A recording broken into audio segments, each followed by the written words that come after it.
باز یکی از رسم آیین که ما در بخارای شریف داریم.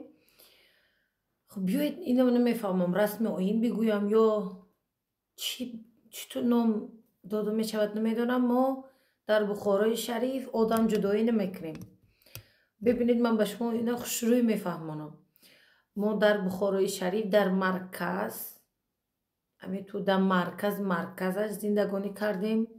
در یک میز، در یک همین تو در یک میز، در یک دسترخوان یهودی هم میشیشت، روس هم می بود. خب هر چیزی که شما اینقدر دوست ندارید قوم های هم می بود. همونایی که در اینترنت بد میکنید میبخشید این چیز خوب نیست. خب روس ها می بودن، ارمنی ها بودن، آذری ها بودن، آذری ایرانی ها بودن. یک طوری هر قومیت و از هر چیز مردم پیدا میشد. مثلا دینش دیگر چیز است. ما هیچ یکون بار ندیدیم که جدا کرده باشه. مثال خوشحال زندگانی میکردیم، همه در یک زبان گپ میزدیم، ما هم تو بزرگ شدیم. خب وقتی ایدی یهودیان می بود ما در کنیسه میگن سینگوگشان میرفتیم. مثلا در اومده میبرامدیم نانی به نمکشون بن میخوردیم، مهمان میکردن. بسیار زیاد مردم میومد، مهمانو از دیگر کشور میومد. خب وقتی ما کدوم اید داشتیم یا که ما کدوم مثلا ایدا داشتیم اونا میومدن خانه ما.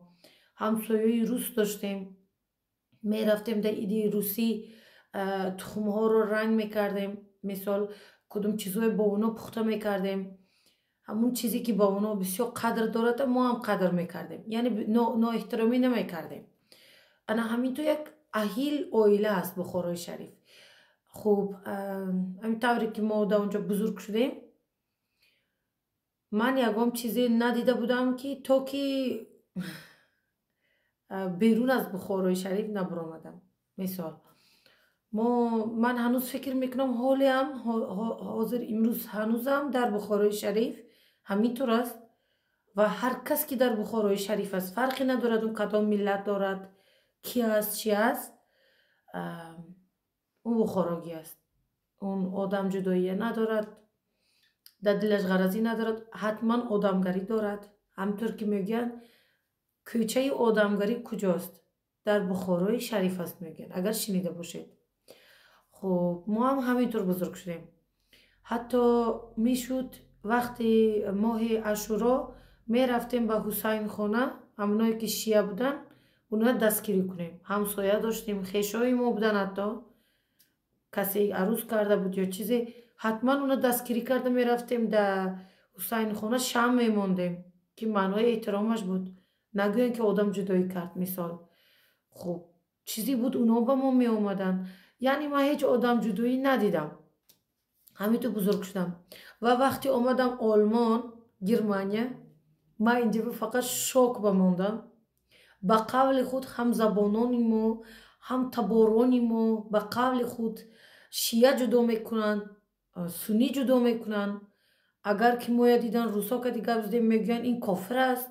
یک چیزایی که من فقط خنده کردم. من گفتم خدایا نخود که در گرد ما مردم 100 سال عقب موندین.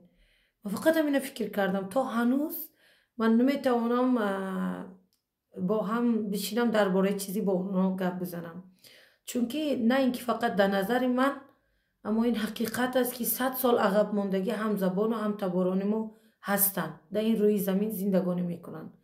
اما ما در بخارای شریف خیلی سالا پیشرفت کرده بودیم. درست ممکن است کدوم تکنولوژی پیش نرفته است، چیزوی دیگر شاید پیش نرفته است، اما اینجا مردم خیلی پیشرفت کردگی است. بسیار مدرن بزرگ شدیم. نه از لباسی باز می ترسیم، یک طوری برای ما این وحیم است. نه از یک دیگر ملت می ترسیم، از نه دیگر دین می ترسیم. یک طوری دنیای دیگر بزرگ شدیم. حتی در آلمان که من زندگانی میکنم به من فقط زبانش دیگر بود، به غیر از زبانش اما چیز به من مثل که همون در شهر خودم بزرگ شدم که امروز و شهر است، از این پیش که امارت بود. مثال همون کاراکتر